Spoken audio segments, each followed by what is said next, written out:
물건을 조금이라도 싸게 사려고 인터넷을 샅샅이 뒤져 가격 비교를 하는가? 쓸데없는 돈은 절대 쓰지 않겠다고 다짐하고 또 다짐하는가? 하지만 푼돈을 아낀다고 부자가 될 순 없다.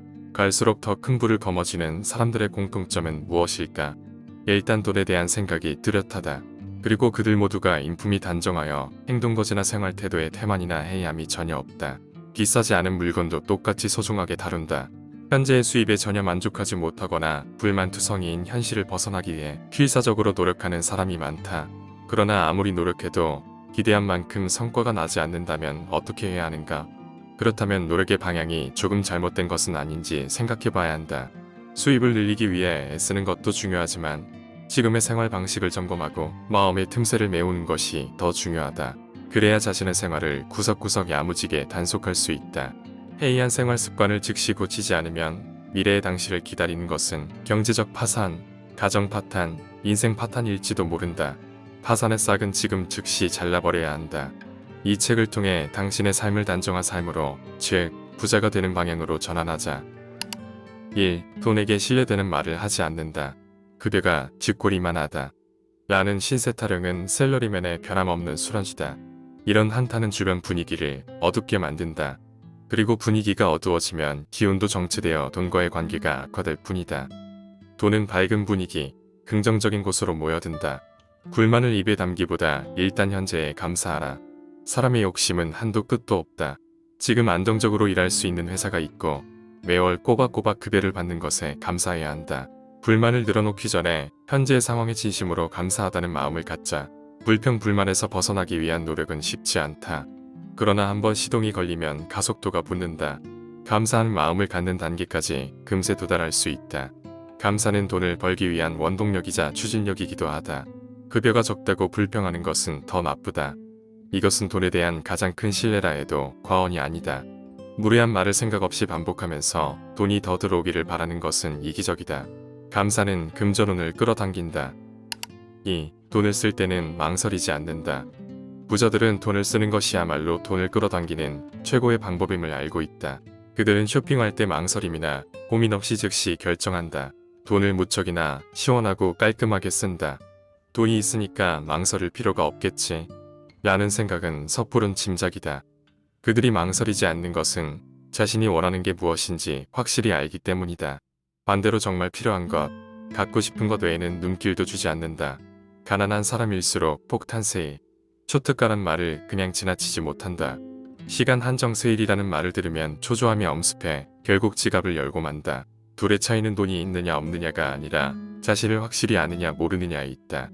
부자는 아무리 가격이 싸도 필요 없는 물건에는 돈을 쓰지 않는다.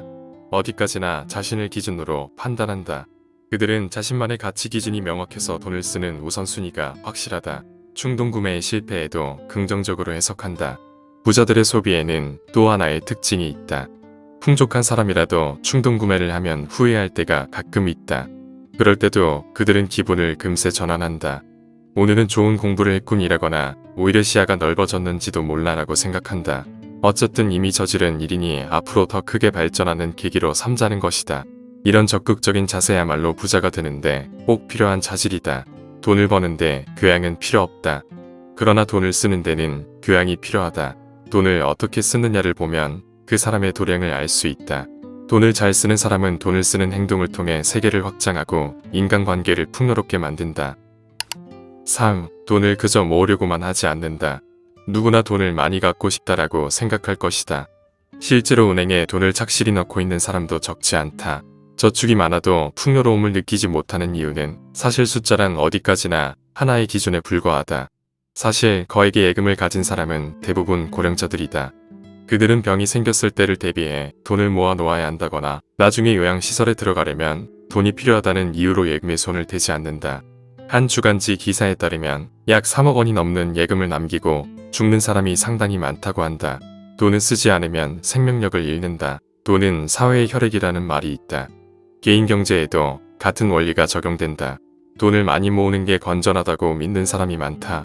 그러나 돈은 유통시켜야 하고 지갑에서 나와야 활기를 띈다. 예금통장에 아무리 큰 금액이 찍혀 있어도 그것은 숫자에 불과하다.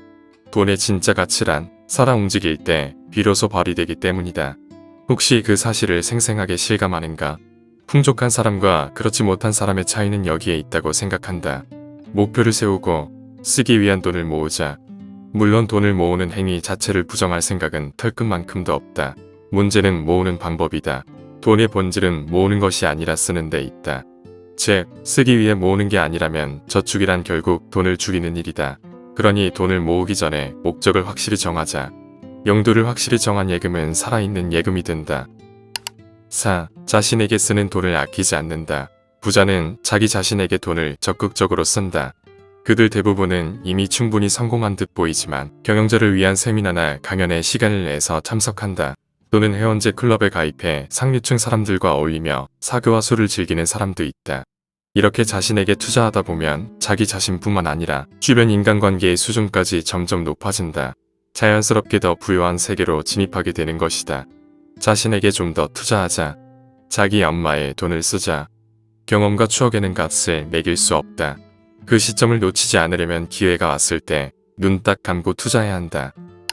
5. 불안과 걱정거리를 크게 신경 쓰지 않는다. 인생이란 불안의 연속이다. 지금은 그럭저럭 살고 있지만 만약 구조조정을 당하면 어떻게 될까? 노후에는 과연 어떻게 살아야 할까? 아직 젊은데도 불안 요소를 이것저것 떠올리며 걱정을 늘어놓는 사람이 있다. 불안은 입에 담는 순간 확 커진다. 불안을 입에 담으면 자신뿐만 아니라 주변 사람들까지 침울해진다. 불안과 고민은 입 밖으로 나오는 순간 2배로 크고 깊어지기 때문이다. 그 사실을 잘 아는 부자들은 기분이 침울해질 만한 이야기를 최대한 입 밖으로 꺼내지 않는다. 우리가 걱정하는 일의 90%는 실제로 일어나지 않는다고 한다. 불안해하며 고민할 만한 힘이 있다면 그 힘을 반걸음이든 한 걸음이든 앞으로 나아가는 데 쓰도록 하자. 성공한 사람들은 오로지 앞으로 나아가는 데 집중한 덕분에 풍요롭고 여유로운 현재를 손에 넣었다. 6. 타인과 자신을 비교하지 않는다. 부자들은 결코 열등감을 표출하거나 나 따위가 라며 자신을 부정하지 않는다. 성공한 사람들도 사실은 가지각색이다. 연매출 몇억 원의 회사를 경영하는 사람이 있는가 하면 1조 원 이상의 대기업으로 키워낸 사람도 있다. 그래도 그들은 결코 저 따위는 누구누구 씨에 비하면 보잘것없는 사람입니다. 라고 말하지 않는다. 그들은 나는 나, 남은 남이라고 생각하며 각자 인생은 각자의 힘으로 승부해야 한다는 것을 잘 알고 있다. 신은 불공평하지만 원망한다고 달라지는 것은 없다. 세상에는 분명 나도 저랬다면 얼마나 좋을까. 싶은 사람이 셀 수 없이 많다. 신은 의외로 불공평하다. 그러나 주변 사람들을 견눈질하며 그에 비해 나는 이라고 불평한들 아무것도 달라지지 않는다. 내가 쓸 수 있는 것은 내 주머니 속의 돈뿐이다. 성공한 사람들은 자기 자신을 면밀히 관찰하고 분석한다. 그래서 자신이 부족하다는 결론이 나오더라도 거기서 발걸음을 멈추지 않는다. 오히려 자신의 좋은 점, 뛰어난 점에 주목해 그것을 어떻게 활용할지 궁리한다. 그들은 시선을 항상 앞으로 향하며 과거를 돌아보지 않는다. 앞으로 나는 어떻게 되고 싶은가? 하는 미래상을 구체적으로 그린다. 그것과 지금의 자신을 비교하며 전진하려고 노력한다. 타인을 부러워하는 것은 불가능한 선물을 사달라며 조르는 것과 같다. 자신의 힘을 원점 삼아 거기서부터 자신을 더 크게 키워나가야 한다. 이러한 사고 방식으로 사는 사람이 결국 성공하고 부자가 된다. 7. 돈에 대해 무지한 것은 죄다. 당신은 비트코인이나 핀테크에 대해 쉽게 설명할 수 있는가? IT 시대의 세상은 어지러운 속도로 진화하고 있다. 돈에 관련되어서도 급속도로 변화하고 있다. 지금까지 없던 새로운 화폐와 결제 방식, 서비스 방식이 속속 탄생하고 있다.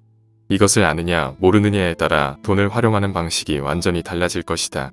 돈은 사회에 꼭 필요한 도구다. 어린아이가 돈에 관심을 보이면 어린애는 돈 걱정하는 거 아니다. 그럴 시간이 있으면 공부나 더 하라. 몇 굿있는다. 대학에서 경제학을 선택한다고 해도 유명한 경제학자의 이론이나 조금 배울 뿐이다.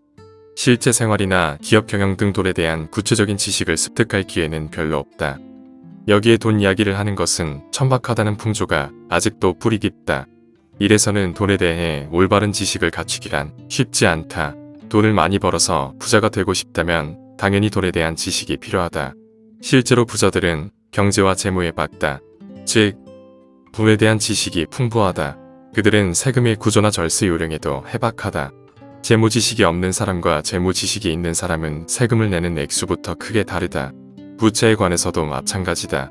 재무 지식이 있는 사람은 금리에 밝아서 적절한 시점에 다른 대출 상품으로 갈아타면서 변제액을 차츰 줄여나간다.